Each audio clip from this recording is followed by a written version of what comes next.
दोस्तों, मैं अंबर जॉब से अकाउंटिंग आपके यूट्यूब चैनल में आपका स्वागत है दोस्तों।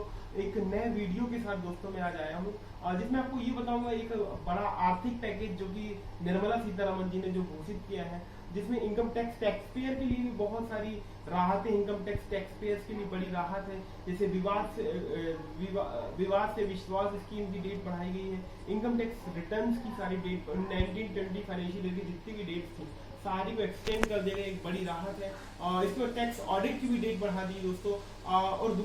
ये तो हम लोग देखेंगे, तो उसके साथ एक चीज और देखेंगे दोस्तों, एक बड़ा कंफ्यूजन है।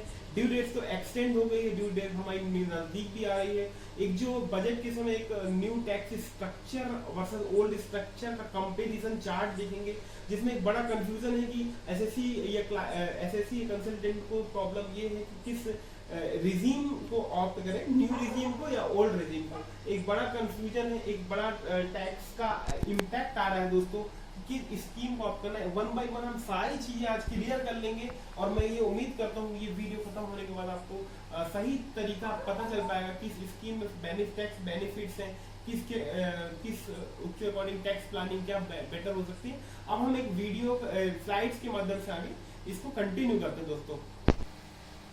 दोस्तों देखिए, बताया मैंने कि सबसे पहले हम जो एक आर्थिक पैकेज जो मिला है, एक राहत मिली है टैक्स पेयर को, सबसे पहले वो डिस्कस कर लेते हैं। देखिए दोस्तों, ड्यू डेट जो भी है आईटीआर एंड टैक्स ऑडिट की दोनों डेटें डिपार्टमेंट ऑफ इनकम टैक्स ने एक्सटेंड कर दी है।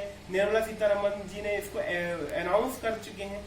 जो भी फाइनेंशियल ईयर 1920 की जो डेट थी दोस्तों, फाइनेंशियल ईयर 1920 की जो डेट थी, एक 31 जुलाई ड्यू डेट होती है और 31 अक्टूबर जो ड्यू डेट की गई थी उसको 30 नवंबर दोनों केसेस में कर दिया गया है। यहाँ पे दोनों केसेस में ड्यू डेट 30 नवंबर कर दिया गया है। टैक्स ऑडिट की जो ड्यू डेट होती है 30 सितंबर होती है दोस्तों। 30 सितंबर 2020 को बढ़ाकर उन्होंने 31 अक्टूबर 2020 कर दिया है। इसी तरीके से कुछ असेसमेंट्स की जो टाइम बारिंग के केसेस थे उसकी ड्यू डेट्स भी उन्होंने एक्सटेंड की है। आपको बता दूं मैं, जो कि 30 सितंबर जो टाइम बारिंग की जो डेट थी, 30 सितंबर 2020 को जो भी डेट जो हो रही थी उसको उन्होंने बढ़ा के 31 दिसंबर 2020 कर दिया। इसी तरह से 31 मार्च 2021 की जो ड्यू डेट थी दोस्तों, उन्होंने उनको बढ़ाकर 30 सितंबर 2021 कर दिया है। एक बहुत अच्छी स्कीम थी विवाद से विश्वास स्कीम टैक्स पेयर्स के लिए, इसमें भी बड़ी राहत दी गई है। विवाद से विश्वास स्कीम के बारे में बता दो दोस्तों, एक अच्छी स्कीम आई थी। इसमें जो भी एसएससी के जो भी लिटिगेशन थे टैक्स अथॉरिटीज में जो चल रहे थे, अपीलेट अथॉरिटी में जो चल रहे थे, टैक्स को छोड़ के जो भी इंटरेस्ट और पेनल्टीज को लेके चल रहे थे, तो कहीं ना कहीं जो डिपार्टमेंट और टैक्स पेयर के लिए कहीं ना कहीं टाइम कंज्यूमिंग हो तो एक अच्छी स्कीम लाई थी। इसकी ड्यू डेट दोस्तों बढ़ा दी है और ये बताया गया था ड्यू डेट के बाद यदि आप इसका कंप्लाइंस कर तो एडिशनल अमाउंट भी इन्होंने हटा दिया है। Without additional amount will be extended, इसको 31 दिसंबर 2020 दे दिया है। तो एक बड़ी राहत है ताकि कोविड-19 के कारण प्रोफेशनल्स को अच्छा टाइम मिलेगा और अच्छे से कंप्लाइंस हो पाएगा। नेक्स्ट स्लाइड में हम जाते हैं दोस्तों। और सेकंड जो हमारा इस लेक्चर का जो सेकंड फेज है वो ये है कि दोस्तों कि जो टैक्स स्ट्रक्चर है बहुत बड़ा, इस बजट में टैक्स स्ट्रक्चर थोड़ा सा चेंज आया है। सबसे बड़ा कंफ्यूजन है कि ओल्ड टैक्स स्ट्रक्चर को हम ऑप्ट करें या न्यू टैक्स स्ट्रक्चर को। इसके लिए एक हम पूरा 1 to 1 पूरा कैलकुलेशन वाइज कंपेरेटिव देखेंगे। ओल्ड टैक्स स्ट्रक्चर में आपको टैक्सेस के क्या बेनिफिट है, डिडक्शंस क्या मिल रही है और कौन सी डिडक्शन नहीं मिल रही है, और न्यू टैक्स रिजीम में आपको कौन सी डिडक्शन एप्लीकेबल है कि नहीं है। इस सारा का सारा हम प्रोविजन वाइज 1 to 1 कैलकुलेटिव इसका टैक्स का कैलकुलेशन, ये सारी चीज देखेंगे। सबसे पहले आपको ध्यान रखने वाली बात है दोस्तों, ये जो टैक्स स्ट्रक्चर है केवल ऑप्शन ऑप्ट करने के लिए केवल इंडिविजुअल और एचयूएफ के केस में ही ऑप्शन ऑप्ट किया जा सकता है। बाकी फर्म और कंपनी के केस में कंपलसरी है कि न्यू टैक्स रिजीम आपको ऑप्ट करना है। तो इंडिविजुअल एचयूएफ को एक बड़ा बेनिफिट है दोस्तों कि उनके पास ऑप्शन है कि ओल्ड टैक्स रिजीम को ऑप्ट करें या न्यू टैक्स रिजीम को। पहला नंबर पॉइंट तो ये है जो आपको ध्यान रखने वाली बात है। सेकेंड पॉइंट ये है, जो भी बिजनेस एसएससी, जो बिजनेस और प्रोफेशन हेड्स के जो भी एसएससी हैं, उसके लिए ये है कि दोस्तों एक बार यदि वो आपने न्यू टैक्स रेजिम को यदि आपने ऑप्ट कर लिया है तो आप स्विच नहीं कर सकते। ये हर साल आप इसको स्विच नहीं कर सकते, ये इंपॉर्टेंट पॉइंट है। इसलिए आपको सबसे पहले एनालिसिस कर लेना है, दोनों टैक्स स्ट्रक्चर के अकॉर्डिंग आपका टैक्स का कैलकुलेशन देख लो, उसके अकॉर्डिंग फिर आपको आगे बढ़ना दोस्तों। और थर्ड जो टैक्स पॉइंट ध्यान रखने वाली बात है, the tax payer benefit from several tax exemption and deduction including tax deduction on health insurance and ELSS investment under section 80C and house rent allowances which is not possible on switching to the new system। यदि दोस्तों इन्होंने बोला है कि यदि new tax regime को आप opt करते हैं तो जो भी सारी डिडक्शन है, 80C की डिडक्शन है, 80D की डिडक्शन है, ये सारे डिडक्शन आपको न्यू टैक्स रिजीम में नहीं है और नहीं मिल पाएगा, इसका बेनिफिट नहीं मिल पाएगा। जब हम उसका पूरा ओवरऑल एनालिसिस करेंगे दोनों रिजीम का, वहां पे मैं आपको बताऊंगा तो पूरा कैलकुलेशन में क्या इम्पैक्ट पड़ता है टैक्स का, ये सारी चीजें हम आगे वाली स्लाइड में देखेंगे।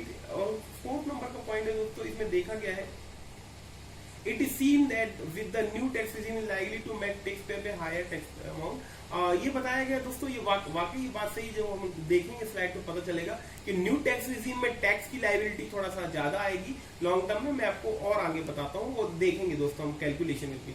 बट एक चीज और है जो दोस्तों चेंज नहीं हुआ, सरचार्ज और सरचार्ज के केस में कोई इसमें अंतर नहीं पड़ा, सेम एज इट इज है, चाहे न्यू टैक्स रिजीम ले ओल्ड टैक्स रिजीम। इसके बाद नेक्स्ट स्लाइड जो दोस्तों मेरी है, इसमें एग्जिस्टिंग स्लैब क्या थी, न्यू टैक्स रेट्स क्या थी, कितने अमाउंट किस स्लैब में टैक्स का डिफरेंस आ रहा है, एडिशन हो रहा है क्या, सबसे सुना मैं ये आपको डिस्कस करूंगा। पता होगा दोस्तों अप टू 2.5 लाख तक की जो इनकम थी एग्जिस्टिंग लैब में कोई टैक्स नहीं लगता था, और 2.5 लाख से 5 लाख तक के केसेस में 5% का टैक्स लगता था।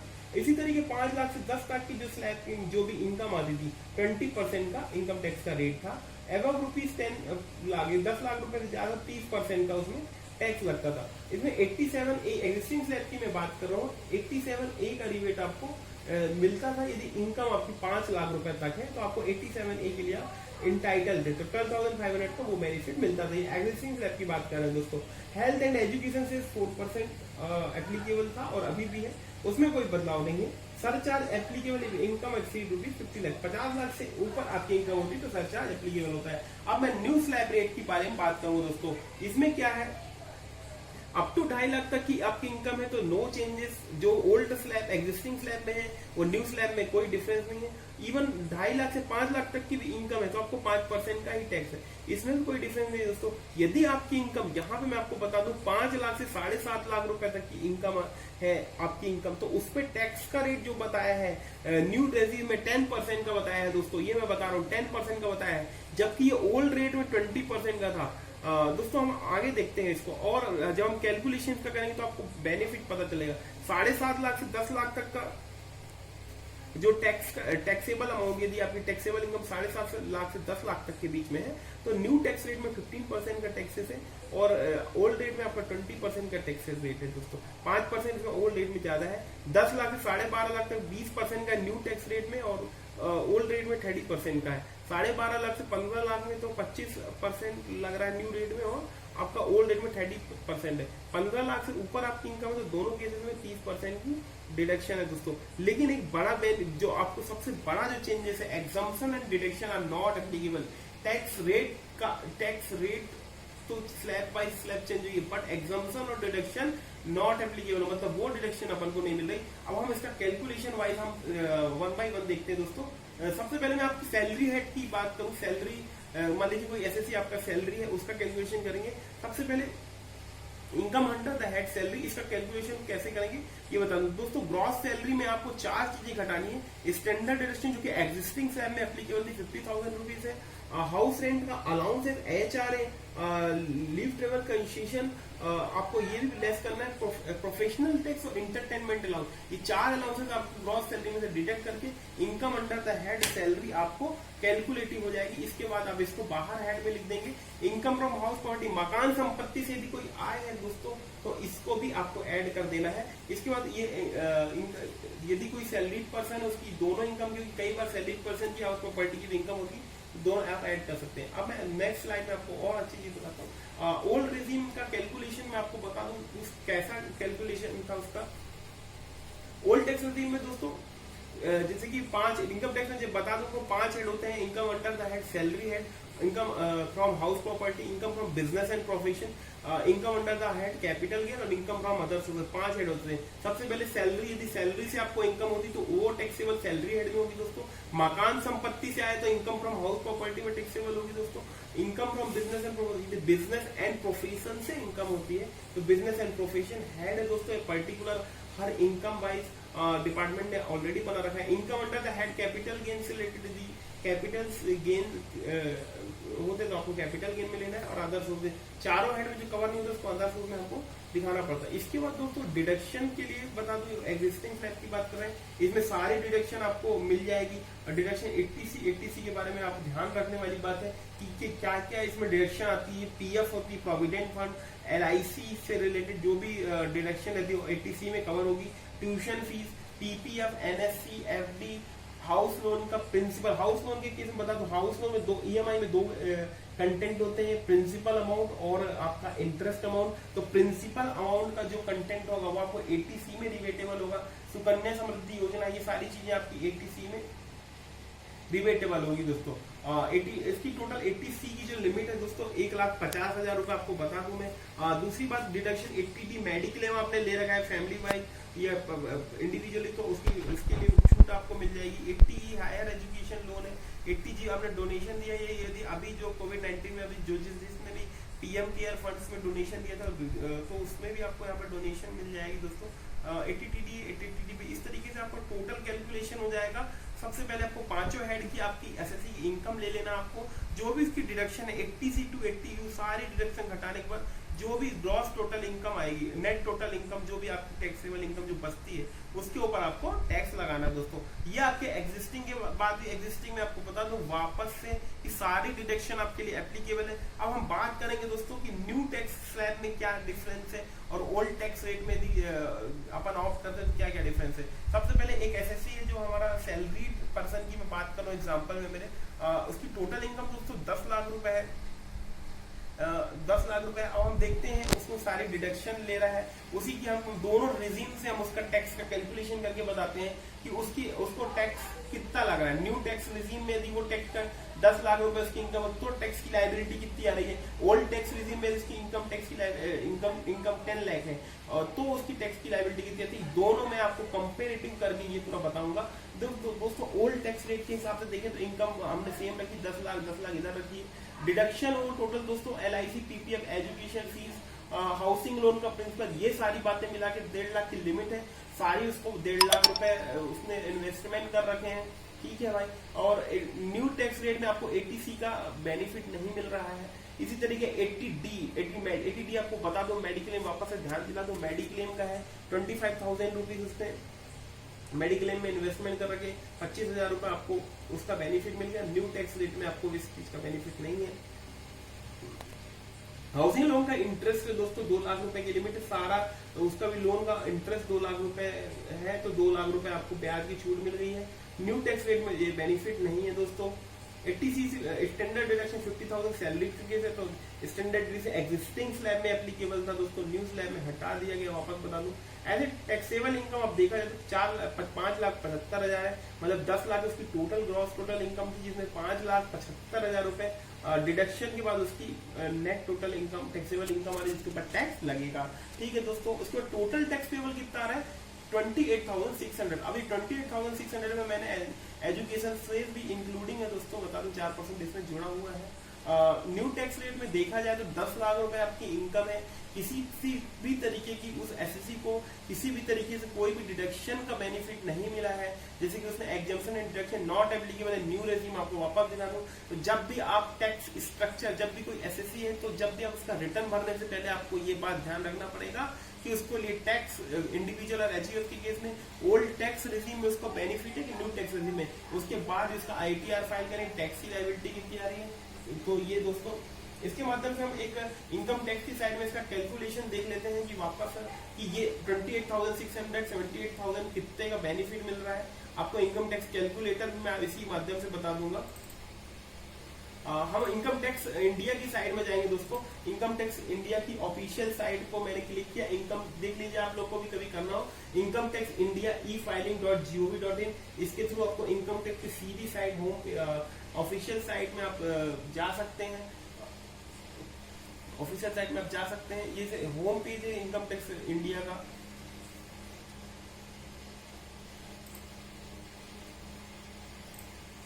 ये दोस्तों देख रहा हूँ होम पेज आपको इनकम टैक्स इंडिया का दिख रहा है दोस्तों। और इसमें तीसरे नंबर पे जो क्विक लिंक करके लेफ्ट साइड में ऑप्शन आ रहा है tax calculator financial year 2020-21 department ने दे रखा है। जब भी आपको कभी टैक्स कैलकुलेशन करना हो, आपके पास इनकम आपके पास कैलकुलेट आपने कर ली हो, तो आप यहाँ से कर सकते हैं। 3 ऑप्शन है, below 60 year normal citizen, between 60 year to 79 year senior citizen, above 79 year. तो आपको यहाँ पे देखना है कि कौन से ईयर। तो आपको सबसे पहले बिलो 60 ईयर, मेरे एग्जांपल में बिलो 60 एनुअल इनकम जैसे पता हो, मेरे एग्जांपल में दोस्तों 10 लाख मैंने ली थी।